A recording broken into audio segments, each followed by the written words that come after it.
देवीदास भाई, मैं ऐलान करता हूं अपने देवीदास भाई को, समाज के लोगों ये कोई राजनीति नहीं है। और जिन लोगों ने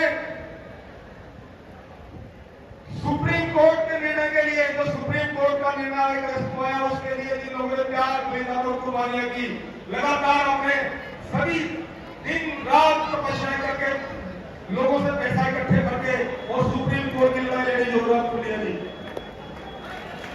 मैं नमन करता हूं जिनका नाम मैं ले पाऊं, जिन्होंने एक दिन भी इस लड़ाई के लिए दिया है।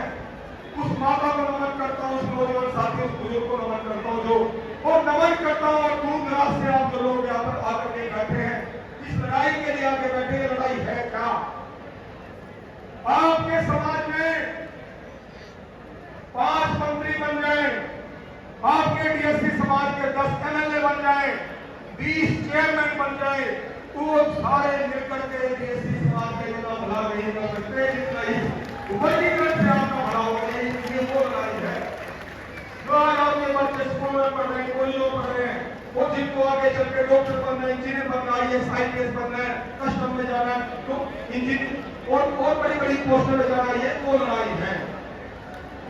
आरक्षण का बंटवारा, ये आरक्षण का बंटवारा तो 1994 में हुआ था, और 1994 से पहले जब आरक्षण का लाभ एक ही जाति खा रही थी 90-92%, तो उस प्रकार से जब ए और बी बना था तो आधा हमें मिलने लगा था। एक हिस्सा तो सिर्फ एक जाति को, और एक हिस्सा मतलब आरक्षण की एक रोटी में से आधी रोटी तो एक जाति को, और आधी रोटी में वाल्मीकि, धानक, खटीक, सासी और पालीगढ़, डूम, ढेरा, सीकर, सिकरीगढ़, बेगना, सुकेरा, ये सभी जातियां, फिर भी हमने संतुष्ट किया कि आधी रोटी तो हमें मिल रही है। लेकिन उन लोगों के पेट में दर्द होने लगा, और राजनीतिक षड्यंत्रों के माध्यम से उन लोगों ने हमारे इस वर्गीकरण को खत्म कराया। और आज जब माननीय सुप्रीम कोर्ट का आदेश आया लंबी लड़ाई के बाद, वो सुप्रीम कोर्ट का एक बेंच का निर्णय नहीं है, ये 7 जजों बेंच का निर्णय है। और माननीय मुख्य न्यायाधीश जिसकी अध्यक्षता कर रहे थे डीवाई चंद्रचूड़, और डीवाई चंद्रचूड़ ने article 16 clause 4 of the constitution, मैं उन भाइयों को बता दूं कि जो आज कह रहे संविधान बदल दिया, संविधान के साथ खिलवाड़ कर दिया, तो उनको कहता हूं कि पहले संविधान को पढ़ो। और संविधान की article 16 clause 4 of the constitution में स्पष्ट लिखा है, it is open to the state to make reasonable classification in order to advance or lift these classes so that they may be equally represented in the service of the state. राज्य की सरकारें आरक्षण का समान लाभ देने के लिए आरक्षण का वर्गीकरण कर सकती है, और इसी के लिए सुप्रीम कोर्ट का निर्णय आया है। और सुप्रीम कोर्ट के निर्णय को जो लोग नहीं मान रहे हैं और कह रहे हैं कि संविधान बदल दिया, चाहिए तो उन लोगों को यह था कि जो आदेश आया है सुप्रीम कोर्ट का हमारे बच्चों के भविष्य के लिए, वो उसका स्वागत करते। और जो लोग इसका स्वागत नहीं कर रहे, रोडों पे आकर के बात करते हैं, तो मैं उन लोगों को, मुझे कतई मंच के माध्यम से बोलने में संकोच नहीं है, उन चुनाव भाइयों को मैं इस मंच के माध्यम से चेतावनी देना चाहता हूं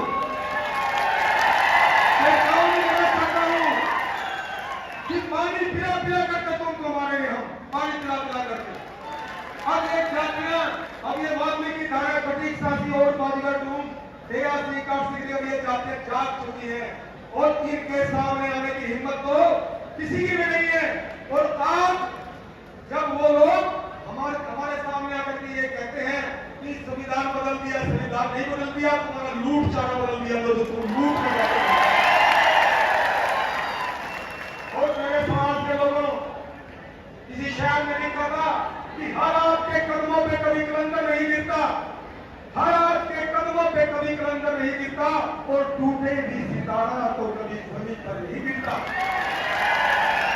हर आपके कदमों पे कभी कलंदर नहीं गिरता, टूटे भी सितारा तो कभी जमीन पर नहीं गिरता। और गिरते हैं बड़े शौक से समंदर में दरिया, लेकिन समंदर कभी जाकर के दरिया में नहीं गिरता। आज आपने दिखा दिया कि आप समंदर हैं, आप विशाल समंदर, अपनी ताकत को पहचानिए, अपनी हिम्मत को पहचानिए, अपने जोश को पहचानिए, अपने जुनून को पहचानिए। और इसी प्रकार यदि आप एक रहे, ये डीएससी समाज आप एक रहा, तो वो दिन दूर नहीं कि ये और हमें वो मंजर याद है 2008 का, जब देवीदास और हम भूख हड़ताल पे बैठे थे रोहतक में। उस हुड्डा ने, उस निर्दयी आदमी ने हजारों निहत्थे लोगों पर लाठियां चलवा करके हमारे लोगों को अपाहिज किया था, हमारी माताओं को, हमारी बहनों को लाठियां मार करके अपाहिज किया था। और उनके ही कुकर्मों से वो 10 साल सत्ता से पार रहे। और हमने भूपेंद्र हुड्डा को कहा था कि भूपेंद्र हुड्डा, आपने वो निर्दयी काम किया है, आपने वो घटिया और घिनौना काम किया कि हम तुम्हें श्राप देते हैं कि जन्म जन्म तक तू कोई मुख्यमंत्री नहीं बन पाएगा।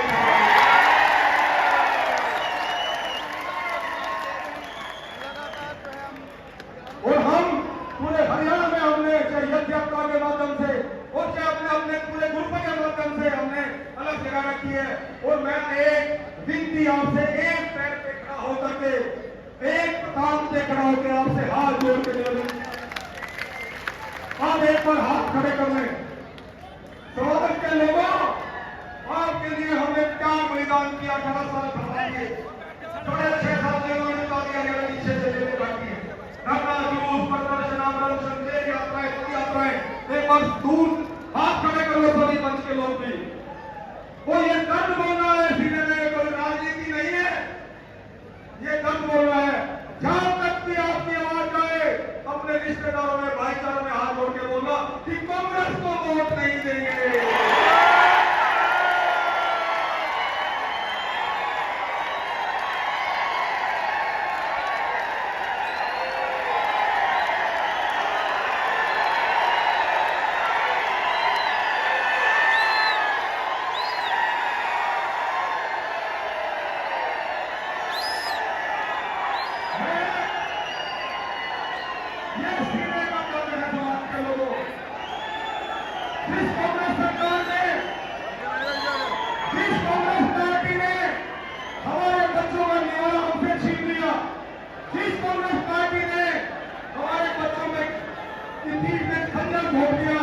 उस कांग्रेस को ना पहुंचने चलाने और वो ना पहुंचने के आप चला सकते हो।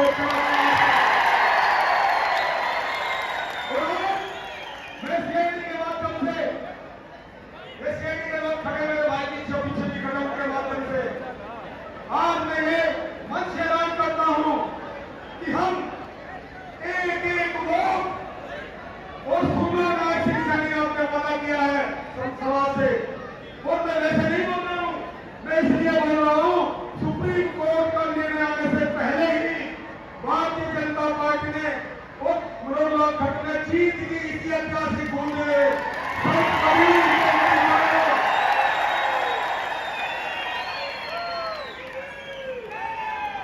जीत की इसी ऐतिहासिक भूमि पर सुप्रीम कोर्ट के निर्णय आने से पहले ही आपको शिक्षा में करके दिया है। आज आपके बच्चों को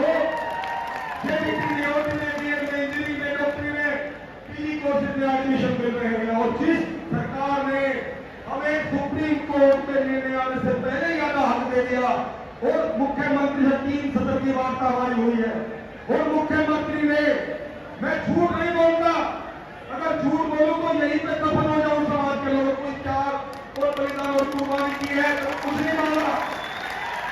मुख्यमंत्री ने रोहतक के अंदर 1 घंटा हमारी बात हुई नायब सिंह सैनी से और मुख्यमंत्री ने एक काम पे खड़ा होकर कहा था, मुख्यमंत्री ने कहा था नायब सिंह सैनी हमारे सामने छोटे के बीच में कि आप स्वदेश जी कबीर साहब, मैं कबीर साहब की कसम खाए कहता हूं, सरकार बनती पहली कलम से आप पार्टी संभाल करेंगे। मैं इसलिए आपसे हाथ उठा करके आपसे प्रकट करवाया कि आप एक एक वोट अब की बार बीजेपी को देंगे। और फिर सुन लो, अगर बीजेपी ने भी फिर हमारे साथ धोखा किया, फिर बीजेपी को भी छोड़ेंगे हम। तो आज आपने मुझे सुना, मुझे समझा, हे माताओं, हे बहनों, जहां तक आपकी आवाज आए समाज में अपने रिश्तेदारों को वोट दो कि आप सवाल वोट बीजेपी को देंगे। आप सौदे जी हे माताओं, निशान ने लिखा था कि जननी जने तो भक्तजन, जननी जने तो भक्तजन, या दाता या सूर, या फिर जननी पांडवे तू काहे गवाए नूर। देश समाज के लोगों आपकी जय हो, और आज इतनी भारी संख्या में आज एकत्रित हुए हो, आपकी जयकार इतिहास में स्वर्णिम अक्षरों में लिखी जाएगी। इस प्रकार इकट्ठे रहना, और समाज का कोई भी नेता जब समाज को बुलाता है तो इसी प्रकार आपने इकट्ठे होकर के अपनी एकता का परिचय देना है।